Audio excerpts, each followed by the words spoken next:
کلما رزقوا منہا، اور جب جب اس میں سے رزق دیا جائے گا، کھانا دیا جائے گا، اطعموا من تلک الجنات، کہ جب جب جنتیوں کو ان باغات میں سے کھلایا جائے گا، من ثمرۃ، پھل، رزقاً، بطور رزق کے، قالوا ھذا الذی مثل ما رزقنا من قبل، کہ یہ اسی کی طرح ہے جو ہم کو اس سے پہلے دیا گیا، اے قبلہ فی الجنت، یعنی جنت میں اس سے پہلے جو دیا گیا تھا اسی طرح ہے۔ یعنی جنتیوں کو جب جب کھانا دیا جائے گا اور طرح طرح کے پھل دیے جائیں گے، چونکہ جنت کے پھل ایک دوسرے سے بظاہر مشابہ ہوں گے، تو جنتی اگلے پھل کو جو ابھی مل رہا ہوگا اس کو دیکھ کر کے کہے گا کہ ہم کو اس طرح ابھی کچھ دیر پہلے بھی دیا گیا ہے نا، لیکن جب کھائے گا تو پچھلے والے پھل کا مزہ کچھ اور ہوگا اور ابھی والے پھل کا مزہ کچھ اور ہوگا۔ تو فرمایا کلما رزقوا منہا اطعموا من تلک الجنات من ثمرۃ، کہ جب جب جنتیوں کو ان باغات میں سے کھلایا جائے گا، پھل بطور رزق کے کھانے کو دیا جائے گا، تو وہ لوگ کہیں گے کہ یہ اسی کی طرح ہے جو ہم کو دیا گیا تھا اس سے پہلے، یعنی جنت میں جو ہم کو اس سے پہلے پھل دیا گیا تھا اسی کی طرح ہے۔ لتشابہ ثمارها بقرینۃ واتوا به متشابہا، اس لیے کہ جنت کے پھل ایک دوسرے کے مشابہ ہیں، بقرینۃ واتوا به ای جیئوا بالرزق متشابہا، جنت کے پھل ایک دوسرے کے مشابہ ہیں۔ اس کا قرینہ کیا ہے کہ اللہ تبارک و تعالیٰ نے خود آگے فرما دیا واتوا به متشابہا، یعنی جنتیوں کے پاس اسی کے جیسا اور پھل لایا جائے گا بطور رزق کے، اسی کے جیسا اور پھل لایا جائے گا بطور رزق کے۔ تو یہ آیت کا جز واتوا به متشابہا یہ قرینہ ہے اس بات کا کہ جنت کے پھل ایک دوسرے کے مشابہ ہوں گے، رنگ کے اعتبار سے، روپ کے اعتبار سے، لیکن معنی کے اعتبار سے اور حقیقت کے اعتبار سے مشابہ نہیں ہوں گے، مزے کے اعتبار سے مشابہ نہیں ہوں گے۔ یشبہ بعضہ بعضا لونا، کہ جنت کا بعض پھل بعض کے مشابہ ہوگا رنگ کے اعتبار سے، ویختلف طعما، اور مختلف ہوگا مزے کے اعتبار سے، وَلَهُمْ فِيهَا أَزْوَاجٌ مِّنَ الْحُورِ وَغَيْرِهَا، اور ان لوگوں کے لیے، جنتیوں کے لیے جنت میں بیویاں ہوں گی، یعنی حور وغیرہ ہوں گی، مطہرۃ من الحیض وکل قذر، کہ حیض سے پاک ہوں گی، ہر گندگی سے پاک ہوں گی، ہے نا، ناک سے نیٹا بھی نہیں نکلے گا، جنت کی حوروں کو ناک سے نیٹا بھی نہیں نکلے گا، ظاہری گندگی سے بھی پاک ہوں گی، باطنی گندگی سے یہ پاک ہوں گی، پیشاب پخانہ بول و براز حیض و نفاس سب سے کیا ہوں گی؟ محفوظ ہوں گی۔ وَهُمْ فِيهَا خَالِدُونَ، اور وہ لوگ جنت میں ہمیشہ ہمیشہ رہیں گے، مَاکِثُونَ ابدا، کہ وہ ہمیشہ رہیں گے، لا یفنون، جنتی مریں گے نہیں، ختم نہیں ہوں گے، ولا یخرجون، اور نکلیں گے نہیں، جنت میں ہمیشہ ہمیشہ رہیں گے، ہے نا۔ تیرے مجبور بندوں کی نہ یہ دنیا نہ وہ دنیا، یہاں مرنے کی پابندی وہاں جینے کی پابندی، کہ دنیا میں ہر انسان کو مرنا ہے اور قیامت میں ہر انسان کو زندہ رہنا ہے نا، تو یہاں مرنے کی پابندی ہے، وہاں جینے کی پابندی ہے، کہ جنتی جنت میں ہمیشہ رہے گا، ختم نہیں ہوگا، اور جہنمی جہنم میں جو کافرین ہوں گے وہ ہمیشہ ہمیشہ رہیں گے، ہے نا۔ آگے دیکھیے وَنَزَلَ رَدًّا لِقَوْلِ الْيَهُودِ لِمَا ضَرَبَ اللَّهُ الْمَثَلَ بِالذُّبَابِ فِي قَوْلِهِ تَعَالَى وَإِن يَسْلُبْهُمُ الذُّبَابُ شَيْئًا، اور یہ آیت جو آگے آ رہی ہے نازل ہوئی یہودیوں کے قول کے رد میں، جب اللہ تبارک و تعالیٰ نے مکھی کی مثال، لما ضرب اللہ المثل بالذباب، جب اللہ تعالیٰ نے مکھی کی مثال بیان کی اپنے قول وَإِن يَسْلُبْهُمُ الذُّبَابُ شَيْئًا، کہ اگر مکھی ان سے کوئی چیز کو اچک لے، والعنکبوت، اور عنکبوت کی مثال، عنکبوت کا لفظ بیان کیا اللہ تعالیٰ نے اپنے پاک کلام کمثل العنکبوت، کہ ان کی مثال ایسی جیسے کہ مکڑی کا جالا، تو یہود نے کہا ما اراد اللہ بذکر هذه الاشیاء الخسیسہ، اللہ کو ان گھٹیا چیزوں کے ذکر کی کیا ضرورت ہے؟ تو اللہ تبارک و تعالیٰ نے ایک جگہ کیا کہا، ان یسلبہم الذباب، کہ ان بتوں پر اگر مکھیاں بیٹھ جائیں، یا ان بتوں کے سامنے جو چیز پڑی رہتی ہے ان پر مکھیاں بیٹھ جائیں، تو یہ اپنے بدن سے اور اپنے جسم سے مکھیوں کو بھگا نہیں سکتے۔ ایک جگہ فرمایا کہ مثل العنکبوت، ان کی مثال ایسی جیسے کہ مکڑی کا جالا۔ تو مکڑی کا ذکر ہوا قرآن میں اور مکھی کا ذکر آیا، تو یہود نے اعتراض کیا کہ ارے قرآن اللہ کا اگر کلام ہے تو اللہ تبارک و تعالیٰ کو کیا ضرورت ہے اتنا گھٹیا چیز بیان کرنے کی، اتنی گھٹیا چیز بیان کرنے کی کیا ضرورت ہے؟ مکھی مچھر کو بیان کر رہا ہے اللہ تعالیٰ، مکڑی کو بیان کر رہا ہے اللہ تعالیٰ، سمجھا؟ تو اس کے جواب میں اللہ تبارک و تعالیٰ نے یہ آیت نازل فرمائی، کیا؟ ان اللہ لا یستحی ان یضرب، بلا شبہ اللہ تبارک و تعالیٰ شرماتا نہیں، ان یضرب کہ وہ مثال بیان کرے، مفعول اول، مثلاً کیا ہے؟ مفعول اول ہے یضربہ کا۔ اللہ تبارک و تعالیٰ شرماتا نہیں، یضربہ یجعلو کے معنی میں ہے۔ اللہ تبارک و تعالیٰ شرماتا نہیں کہ مثال بیان کرے، مثال بنائے، یہ مفعول اول ہے۔ مثلاً ما نکرہ ہے اور موصوفہ ہے، ما بعد سے مل کر کے مفعول ثانی ہے، ما بعد سے مل کر کے مفعول ثانی ہے۔ تو ما نکرہ ہے، ما موصوفہ اور بعوضتاً کیا ہے؟ صفت، اور موصوف صفت سے مل کر کے یضربہ کا مفعول ثانی بن جائے گا۔ تو ان اللہ لا یستحی ان یضرب، بلا شبہ اللہ تبارک و تعالیٰ شرماتا نہیں مثال بیان کرنے سے۔ مثلاً مفعول اول ہے، ما نکرہ ہے، موصوفہ ہے، ما بعد سے مل کر کے مفعول ثانی بن جائے گا، یعنی بعوضتاً سے مل کر کے ما موصوف، بعوضتاً صفت، موصوف صفت سے مل کر کے یضربہ کا مفعول ثانی۔ ہاں، ای مثل کان او زائدۃ لتاکید الخصۃ فما بعدها المفعول الثانی بعوضۃ مفردا لبعوض وهو صغار البق فما فوقها ای اکبر منها۔ تو دیکھیے بلا شبہ اللہ تبارک و تعالی مثال بیان کرنے سے شرماتا نہیں۔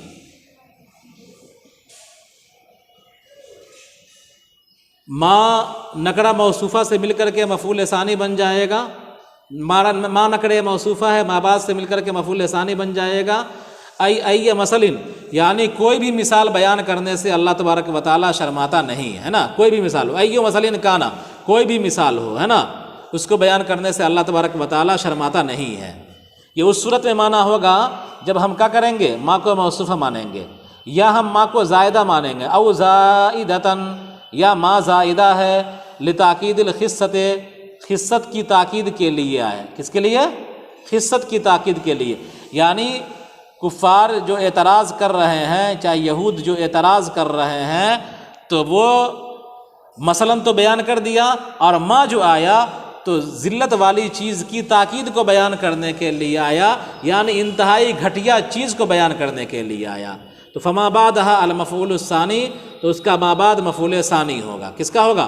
یعنی ما زائدہ ہو جائے گا اور بعوضہ مفعول ثانی ہو جائے گا، اور مثلاً مفعول اول ہو جائے گا۔ ٹھیک ہے، آیا سمجھ میں؟ تو دو ترکیب کیا انہوں نے۔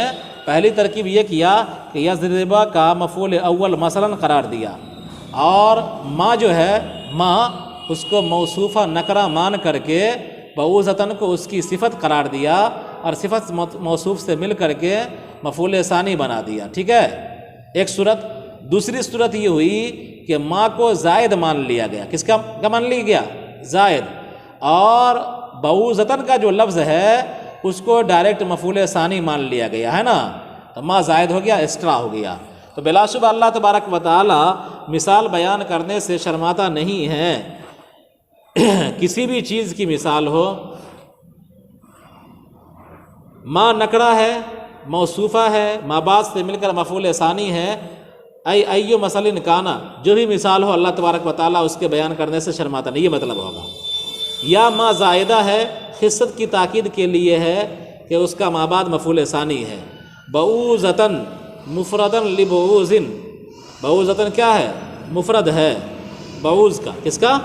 بعوض کا ہے نا، تو بعوض جمع ہے، بعوضتاً مفرد ہے۔ وہو صغار البق، اور بعوض کہا جائے گا چھوٹکے مچھر کو۔ ایک ہوتا ہے مچھر بڑا، اور ایک ہوتا ہے چھوٹا جو پسو ٹائپ کا ہوتا ہے، پسو مچھر کا بچہ چھوٹا بالکل، تو اس کو کہا جائے گا بعوضہ۔ تو فَأَمَّا الَّذِينَ آمَنُوا فَيَعْلَمُونَ أَنَّهُ فَمَا فَوْقَهَا، اللہ تبارک و تعالی کسی بھی چیز کی مثال بیان کرنے سے شرماتا نہیں ہے، خواہ مچھر خواہ پسو ہی کی کیوں نہ ہو، فما فوقہا یا اس سے زیادہ بڑی چیز کی مثال کیوں نہ ہو، لا یترک بیانہ یعنی اللہ تعالیٰ اس کے بیان کو چھوڑتا نہیں ہے، اس وجہ سے کہ اس کے اندر کوئی نہ کوئی حکمت پوشیدہ ہوتی ہے۔ تو جو بھی چیز ہوگی حکمت والی، اللہ تبارک و تعالیٰ اس کو بیان کرنے سے شرماتا نہیں ہے، لہذا مچھر کی مثال ہو، پسو کی مثال ہو، اللہ تبارک و تعالیٰ اس کو ضرور بیان کرے گا۔ آگے دیکھیے، فَأَمَّا الَّذِينَ آمَنُوا فَيَعْلَمُونَ أَنَّهُ الْحَقُّ مِنْ رَبِّهِمْ أَنَّهُ أَيْ الْمَثَلُ، بہرحال جو لوگ ایمان لے آئے وہ جانتے ہیں کہ یہ مثال حق ہے۔ کیا ہے؟ یہ حق ہے۔ مچھر کی مثال ہو، مکھی کی مثال ہو، مکڑی کی مثال ہو، یہ ساری چیزیں کیا ہیں؟ ایمان والوں کے نزدیک حق ہے۔ الثابت الواقع و موقعہ، واقعہ کے مطابق ہے نا، اور اللہ تبارک و تعالیٰ کی طرف سے دی گئی ہیں، واقعہ کے مطابق ہے نا، اور ایسا نہیں ہے کہ مثال یوں ہی چھوڑ دیا گیا، یوں ہی بیان کر دیا گیا، بلکہ امر واقعہ بیان کیا گیا ہے مثال کے ذریعے سے اللہ تبارک و تعالیٰ کی طرف سے۔ وَأَمَّا الَّذِينَ كَفَرُوا فَيَقُولُونَ مَاذَا أَرَادَ اللَّهُ، بہرحال جن لوگوں نے کفر کیا وہ کہتے ہیں کہ اللہ تبارک و تعالیٰ نے اس مثال سے کیا ارادہ کیا ہے۔ مثلاً تمیز ہے، ای بہذا المثل، یعنی اللہ تعالیٰ اس مثال سے کیا چاہا ہے، کیا ارادہ کیا ہے۔ ما استفہام انکار مبتدأ وذا بمعنى الذي بصلته خبره ای فائدۃ فیہ، ما استفہام انکاری ہے۔ ماذا اراد اللہ، ماذا اراد اللہ، اللہ تبارک و تعالیٰ نے اس مثال کے ذریعے کیا ارادہ کیا ہے، یعنی یہ سوال برائے انکار ہے کہ اللہ تعالیٰ کو ایسی مثال بیان نہیں کرنا چاہیے۔ تو ماذا اراد اللہ بہذا مسئلہ، اللہ تبارک و تعالیٰ نے اس مثال سے کیا چاہا ہے، کیا ارادہ کیا ہے۔ مثلاً تمیز ہے، یعنی بہذا المثل، بہذا المثل کے معنی میں ہے کہ اس مثال کے ذریعے سے اللہ نے کیا چاہا ہے۔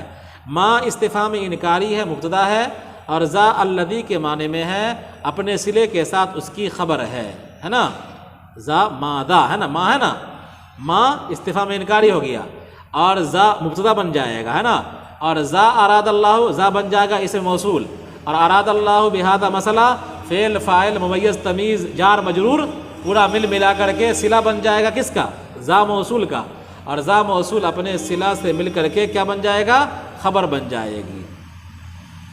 اور ذا الذی کے معنی میں ہے اپنے صلہ کے ساتھ اس کی خبر ہے، ای فائدۃ فیہ، کون سا فائدہ ہے اس میں۔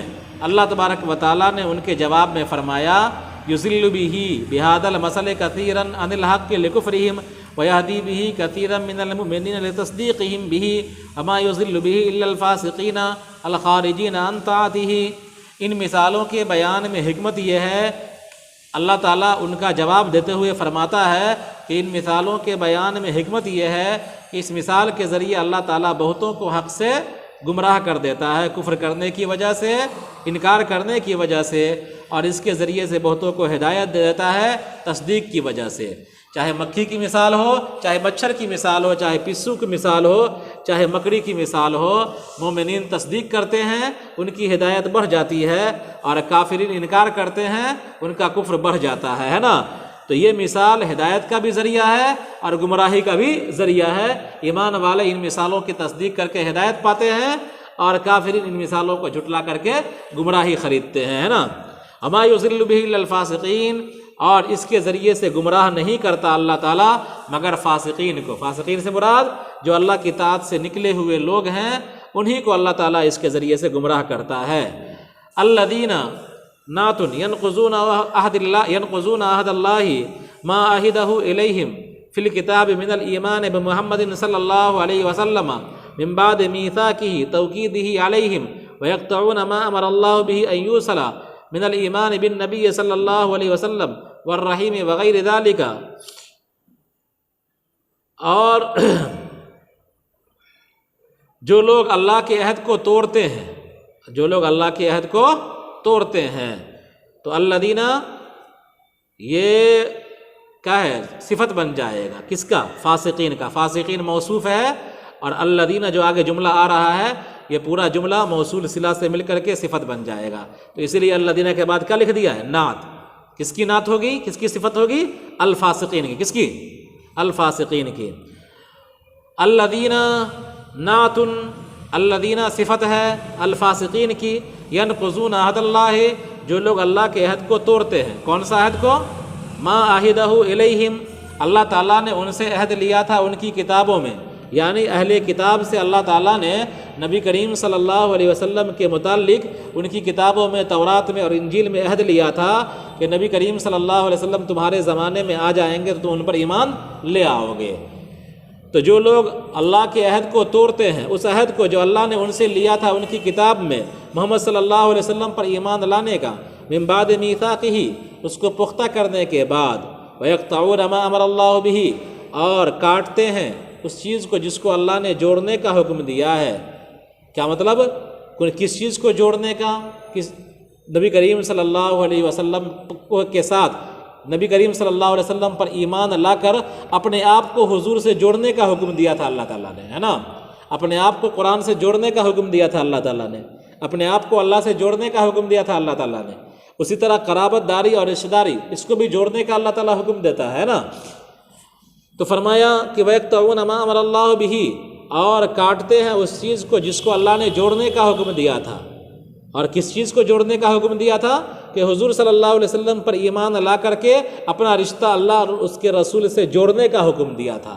وغیر ذالک والرحیم، اور رشتہ داری کو جوڑنے کا حکم دیا تھا، اور اس کے علاوہ بھی۔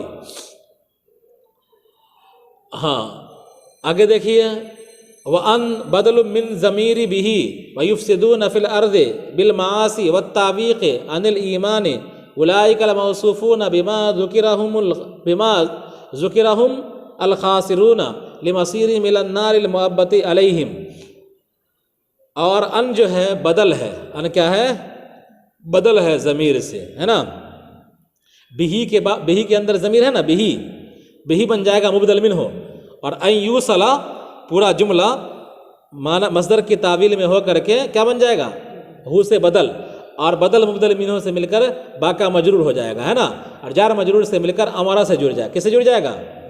تو امارہ کا فاعل اللہ ہے، با کے بعد جو ہی ہے وہ مبدل منہ ہے، اور ایوصلا مصدر کی تعویل میں ہو کر کے بدل بن جائے گا۔ تو اسی کو فرمایا وَأَن بَدَلٌ مِّن ضَمِيرِ بِهِ، اور ان بدل ہے بِهِ کی ضمیر سے۔ وَيُفْسِدُونَ فِي الْأَرْضِ، اور زمین میں فساد مچاتے ہیں۔ کون لوگ؟ یعنی جو اللہ کے عہد کو توڑتے ہیں، اہل کتاب یہ اللہ کے عہد کو توڑتے بھی ہیں، اور اور صرف توڑتے نہیں بلکہ زمین میں فساد بھی مچاتے ہیں، گناہ کا ارتکاب کر کے لوگوں کو ایمان سے روکتے ہیں، یہ تو بڑا فساد ہے۔ اولئک الموصوفون بما ذکر، یہی وہ لوگ ہیں جن کا ذکر ہوا ہے، یہ وہ لوگ جن کا ذکر ہوا ہے، ہم الخاسرون، گھاٹے میں ہیں، لمصیرہم الی النار المؤبدۃ الیہم، اس لیے کہ ان کا ٹھکانہ دائمی جہنم ہے۔ تو جو لوگ اللہ کے عہد کو توڑتے ہیں، جو لوگ اللہ کے عہد کو توڑتے ہیں، اللہ کی دی ہوئی مثالوں کا انکار کرتے ہیں، اس پر ایمان نہیں لاتے ہیں، زمین میں فساد مچاتے ہیں، رشتہ داری کو توڑتے ہیں، نبی سے رشتہ توڑتے ہیں، نبی سے رشتہ جوڑتے نہیں ہیں، تو ان تمام صفات مذمومہ سے جو متصف افراد ہوں گے وہ تمام لوگ کیا ہیں؟ گھاٹے میں ہیں، اس لیے کہ ان کا ٹھکانہ دائمی جہنم ہے۔